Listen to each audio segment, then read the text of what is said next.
So I guess we're talking about the new Ranger from D&D. Definitely the most controversial of the new announcements they've done. But is it really as bad as people are saying, or could it actually be worse? Also, there's some new spells to talk about. Let's do this. So like Paladins, Rangers get spellcasting at level 1 now. That's good, and it's necessary for their main new feature. That is a new version of Favored Enemy. Hunter's Mark is now always prepared, and you can cast it for free a few times per long rest. We're gonna hear a lot about Hunter's Mark in this video, so let's just remind ourselves what it does. It's bonus action, it's concentration, it targets one creature, and anytime you hit that creature with a weapon attack, it deals an extra 1d6 damage. If that creature falls to 0 hit points, you can use a bonus action to swap the spell to a new creature. It's a decent first level spell. Rangers also get weapon mastery like every other martial class now, and the ability to swap out one known ranger spell for another at the end of a long rest. It's just a little more flexibility. Honestly, this isn't a bad spread for a first level dip. I could see this being a pretty decent multi-class option. At level 2, you grab a fighting style or the option to grab a couple of druid cantrips. You also get Deft Explorer, giving you expertise in one skill. It also grabs you a couple of new languages.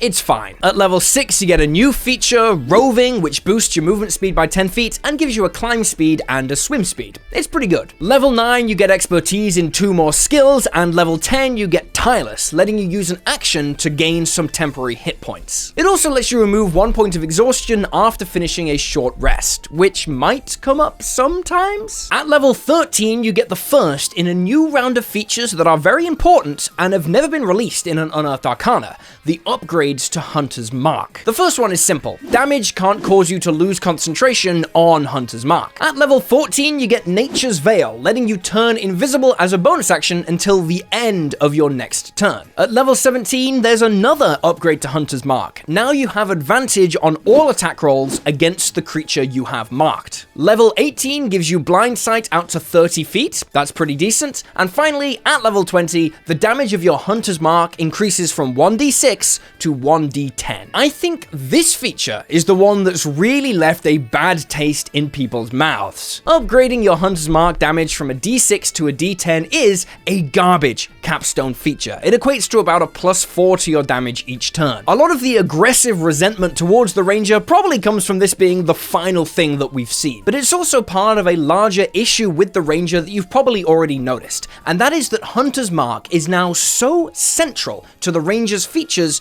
that you basically have to use it. If you aren't concentrating on Hunter's Mark, you effectively don't have a 13th, 17th, or 20th level feature at all. And Hunter's Mark is a bonus action to set up and a bonus action to move to another creature, so if you wanted to use that bonus action for anything else, like maybe Nature's Veil or one of your Ranger subclass features, we'll get to those in a second, you've got a constant conflict of interest. Now, Hunter's Mark is a fine spell, but there are better uses for your concentration at higher levels, and probably better options for your bonus action too. But the core class is only half the story. We have to look at the subclasses to see how this impacts how Rangers play. There's the Beastmaster, the Fey Wanderer, the Hunter, and the Gloom Stalker.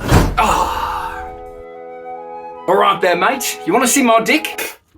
What? Oh, it's fine. I got 3 of them. What? Yeah, my deck of sentient items, my deck of class items, my deck of artifacts. Oh, they're decks of cards. That's right, dungeon decks. Take your games to the next level with Falco's Vault of Wonders, out now on Kickstarter. Over 240 incredible magic items spread over 11 themed decks, weapons, wondrous items, curse items, and artifacts. Captivate players with deadly magic and mysteries. Unlock incredible boons, lift curses, and transform your games by making magic items matter. Thank you for showing me dungeon decks. I'll be using them in my games, and might I add, how nice it is to meet an Australian. No worries, mate, although I'm actually from New Zealand.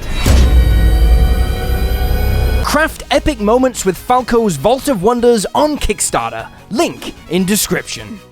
So the Beastmaster is very similar to the one from Tasha's Cauldron of Everything. You command your companion to attack as a bonus action, so that is your Hunter's Mark bonus action dissonance right there. Also, similar to the spell Find Steed, any spell you cast on yourself is also cast on your companion. Again, competition with Hunter's Mark, because if you want to cast a concentration spell to buff yourself and your beast, you are giving up Hunter's Mark and a bunch of your core ranger features. They have, however, also added a feature where your beast can benefit from your Hunter's Mark, dealing extra damage to your target. Tasha's Beastmaster is great, we know this, but we are starting to see some of that grind from the new ranger features not necessarily meshing that well together. Fey Wanderer, like most of the subclasses brought across from Tasha's, seems pretty much unchanged. It was a good subclass then, it's a good subclass now. Gloom Stalkers in the 2014 version of the game are very strong, and they've had some of their core features tweaked. Dread Ambusher no longer gives you an extra attack on your first round in combat that also deals more damage.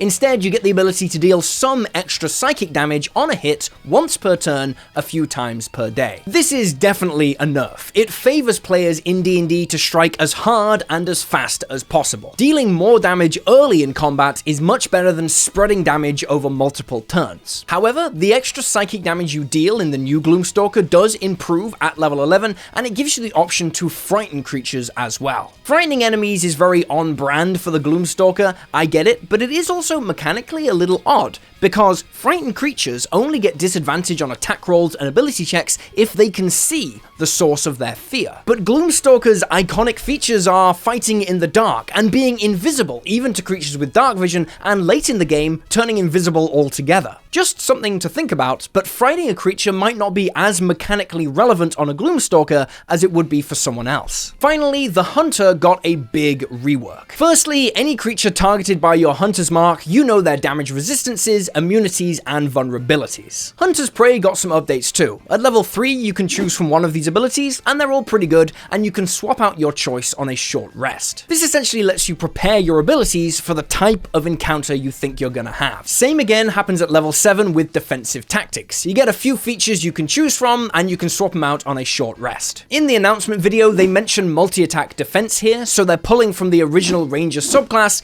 and honestly, these options are kinda mid. At level 11, you get the ability, when you hit a creature marked with your Hunter's Mark, to deal that Hunter's Mark damage to another creature as well within 30 feet of them. A situational 1 to 2d6 extra splash damage a turn is fine. It relies on enemies being close together, and once again, it relies on you actually using Hunter's Mark, which means you can't use any other concentration effect. If you wanted to haste yourself or use the new Conjure Animals, you get nothing for a feature at this level. Your final feature lets you use a reaction when you take damage to gain resistance to that damage type until the end of the turn. It's essentially a slightly better version of the Rogue's Uncanny Dodge. Now, of course, all of this is just the overview. We need to see the actual text of the book to do a real deep dive into what the Ranger can do. The problem that people have correctly identified is the over-reliance on Hunter's Mark for many of the Ranger's core features and subclass features. In my opinion, players are going to be punished too heavily for trying spells other than Hunter's Mark, and are getting pushed too aggressively towards only using that one spell. Some subclasses also benefit so much more from the spell than others. Beastmaster is going to have a lot of competition between choosing Hunter's Mark or just attacking with their companion, whereas the Hunter doesn't really mind. This is the first core class where I've thought, yes, we can really feel the pressure on the designers to release a book this year. Obviously, a ton of the Unearthed Arcana that was announced never actually happened, members of the design team got axed last December, and yet they've still had the same deadline they have to meet. The Ranger is a case where a little more time in the oven would have solved a lot of the tension here. However, the core question to answer is, do the new Rangers actually suck?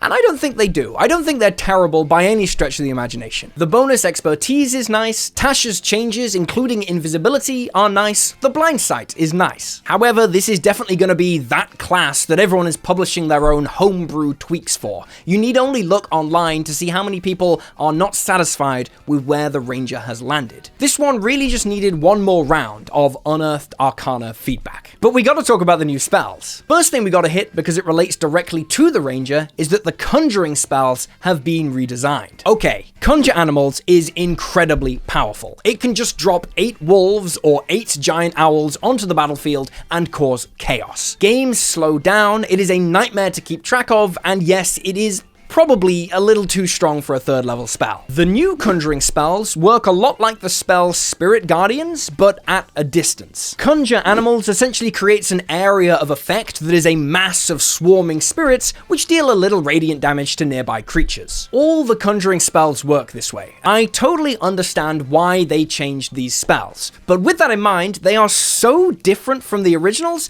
that they might as well have been called something else. Mechanically, they are completely new spells. There are, however, actual new spells in this book, seemingly all named after existing D&D characters. I kinda like this. I like it when the lore of the game relates to its mechanics. Tasha's Bubbling Cauldron lets you generate common or uncommon potions, for example, and the Starry Wisp, Sorcerous Blast, and Elementalism cantrips that we saw in the Unearthed Arcana are also here. We'll have to break down all the new spells when we have the full text of the book, but generally speaking, it doesn't look like there's a bunch of new spells, just a few dotted here and there. The final significant change we've been told about is to Polymorph and similar shape change spells. The OG Polymorph is so iconic and awesome, I can see people getting upset by any change to the spell, but it's not too different. Shape change spells no longer give you the hit points of the thing you transform into. You don't literally get a new pool of points for becoming a giant ape. Instead, you simply gain temporary hit points depending on the form you choose,